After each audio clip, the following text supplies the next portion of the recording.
नमस्कार साथियों, मैं हूं पंडित आशीष हल्दीनिया और आप देखना शुरू कर चुके हैं द आशीष हल्दीनिया शो। हमारा आज का विषय है कर्नाटक का अंत। कर्नाटक। कांग्रेस पार्टी ने कर्नाटक में बहुत बड़ी जीत हासिल की और वह जीत हासिल कब की? जब गुजरात में कांग्रेस पार्टी को बहुत बड़ी हार मिली। जब गुजरात का चुनाव चल रहा था तब एक जुनूनी लड़का, हां जी 52 साल का जुनूनी लड़का पदयात्रा कर रहा था। द एल्केमिस्ट नामक अपने चर्चित उपन्यास में ब्राजील के पत्रकार उपन्यासकार पाउलो कोएल्हो डिसूजा ने एक कथन उल्लेखित किया कि अगर आप कोई अच्छा काम करना चाहते हैं तो दुनिया की सारी शक्तियां आपकी मदद में जुट जाती हैं। जब आदमी अपने सपनों को जुनून, सच्चाई, उद्देश्य और कड़ी मेहनत से अलग कर देता है तो उसका सपना भी उसे अपने से अलग कर देता है। और अगर आप जो सपने देखते हैं और उस सपने को पूरा करने के लिए आप में जुनून दिखता है, आपके सपने में सत्य और सच्चाई होती है और उसे पूरा करने के लिए उसमें लगन होती है और मेहनत करने की हिम्मत होती है, अगर अपनी सुख सुविधाओं को त्यागने की क्षमता होती है तो आपको अपने सपने को पूरा करने से दुनिया की कोई ताकत नहीं रोक सकती। आज हम बात करेंगे राहुल गांधी की। यह वही राहुल गांधी है जिन्हें सुरक्षा कारणों से बचपन से लेकर जवानी तक सुरक्षा घेरे में रखा गया क्योंकि इनकी दादी और पिता को दरिंदगी के साथ मार दिया गया था।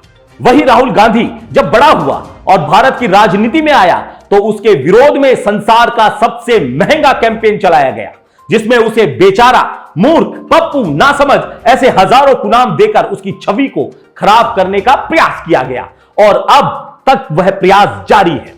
पर राहुल गांधी जिद्दी थे और उन्होंने ठान लिया था कि मुझे वही भारत चाहिए जिसे गांधी ने अपने सपने में देखा था। नेहरू ने जिसके बीज बोए थे, शास्त्री ने पानी पिलाया था, इंदिरा ने खाद डालकर उसको पोषण दिया था, नरसिम्हा राव ने उसकी रक्षा करके उसे जवान किया था, वाजपेयी ने भी उसे मजबूती प्रदान की थी, मनमोहन सिंह ने उसमें फल लगाए थे और अब जब समय आ गया कि फल देशवासियों को मिलना शुरू हो तब उस पर एक ग्रहण लग गया।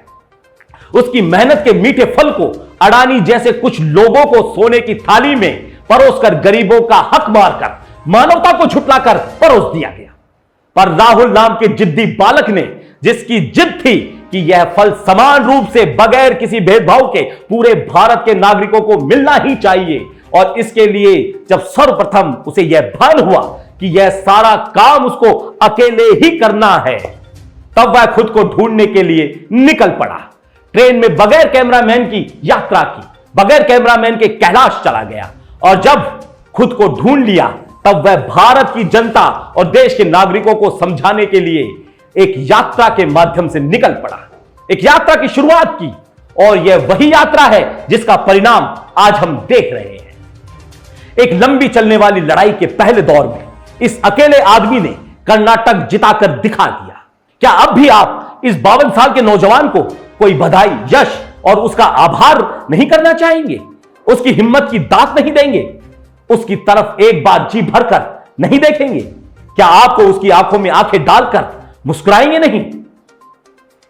क्या उसके घुटनों के दर्द के बारे में कुछ पूछेंगे नहीं कि अब दर्द और कितना बचा है? वही घुटना जिसमें उसकी ऐतिहासिक यात्रा के वक्त चलते चलते पीड़ा का ज्वालामुखी फूट पड़ा था। तब भी उसके कदम कड़कड़ाती ठंड में, गर्मी और बरसात में भी नहीं रुके थे। जिसने सड़कों को ही अपना घर बना लिया, आकाश को अपनी छत बना लिया था। क्या हो जाता अगर यह नौजवान चलना बंद कर देता? क्या करते वो हजारों लोग जो सड़कों पर दोनों तरफ उसे देखने के लिए, उससे मिलने की प्रतीक्षा में आंखें फैलाए खड़े थे, घंटों खड़े रहे, उसके साथ साथ अपने कदम मिलाने और दौड़ लगाने को बेचैन रहते थे। वह बेसहारा औरत तब क्या करती जो घर से किसी तरह भागकर अपनी शिकायत इस नौजवान को सुनाने पहुंची? वो अपने दुख दर्द की कहानी किसके साथ पहुंचाती? अगर यह नौजवान उसे बीच सड़क पर नहीं मिलता तो उस औरत को किसी ने खबर तो की होगी कि एक ऐसा शख्स उसके कहीं आसपास से गुजर रहा है, किसी लंबी यात्रा पर जाने वाला है जिसे वह अपनी पीड़ा सुना सकती है। अगर यह नौजवान इस यात्रा पर नहीं निकलता तो यह सारी हलचलें एक लंबे घोर सन्नाटे में बदल जाती। लेकिन यह सत्य है कि गांधी की विचारधारा कभी नहीं मर सकती। जब तक एक भी ऐसा शख्स जिंदा है जिसने गांधी को आत्मसात कर लिया हो और खुद को ढूंढ लिया हो, जिसके ऊपर उसके विरोधियों ने ना जाने हजारों अरबों खरबों रुपए खर्च करके उसे गुम करने का प्रयास किया था। अगर यह नौजवान यात्रा की चुनौतियों से घबराकर बीच में ही, रास्ते में ही कहीं अपने घर लौट जाता, जो बाद में उसे छीन लिया गया, यह नहीं होता तो लोग एक दूसरे से कुछ भी पूछना और अपने गुम हो चुकी आजादी की तलाश करना बंद कर देते। पर ऐसा नहीं हुआ। सिर्फ एक आदमी की हिम्मत ने इतनी बड़ी हुकूमत की ताकत को हिलाकर रख दिया, जिसके सपनों को हकीकत में बदलने के प्रयास को लेकर शंकाएं जाहिर की जा रही थी, जिसकी काबिलियत पर उसी की पार्टी के सीनियर से लेकर जूनियर नेता तक शंका जाहिर कर रहे थे, यहां तक कि उसका मजाक भी उड़ा रहे थे। लेकिन इस नौजवान की जिद ने उन तमाम प्रयासों को अपनी मेहनत के दम पर जमीन पर उतार उन लोगों के साथ साथ विरोधियों को भी मुंह तोड़ जवाब दिया है, विरोधियों का भी मुंह बंद कर दिया, और आज वह भारत की जनता के दिलों में वास करता है। नौजवान अभी भी अपनी जिद पर कायम है, क्योंकि उसे अपने सवालों के जवाब चाहिए, हर कीमत पर चाहिए। चाहे उसके सवाल अडानी पर हो, चाहे उसके सवाल निरंकुश सत्ता से हो, वह आज भी कहता घूम रहा है। चाहे उसे निष्कासित कर दिया जाए, चाहे जेल में डाल दिया जाए, पर वह सवाल पूछना बंद नहीं करेगा। वह दावा करता है कि उसकी लड़ाई गांधी की तरह ही सत्य के लिए है, उस गांधी के सत्य की तरह है जिसका शरीर 30 जनवरी 1948 के दिन गोलियों से छन्नी कर दिया गया था, और तब किया गया था जब वह अपने राम की प्रार्थना के लिए जा रहा था। वह उसी राम की प्रार्थना के लिए जा रहा था जिसकी आराधना के लिए एक भव्य मंदिर का निर्माण किया जा रहा है। यह नौजवान लोकतंत्र की प्रार्थना बांटता हुआ भारत के एक छोर से दूसरे छोर की यात्रा कर रहा है। आजादी के इतिहास को बदलने वालों की तरफ से हर वो मुमकिन कोशिश की जा रही है कि इस नौजवान को कोई नया इतिहास नहीं बनाने दिया जाए। परंतु राहुल जानता है कि देश के नागरिकों के लिए इस समय के सत्तासीन ने लोकतंत्र को गूंगा और बहरा बना रखा है, जिसमें नागरिकों की आवाज, उनके दुख और दर्द उसे सुनाई नहीं पड़ते हैं और ना ही दिखाई पड़ते हैं। देश के नागरिक डरे हुए हैं कि दूर स्थित सत्ता के शून्य कठोर हृदय को अपने मन की बात सुनाने के लिए उन्हें हिम्मत जुटानी चाहिए या नहीं।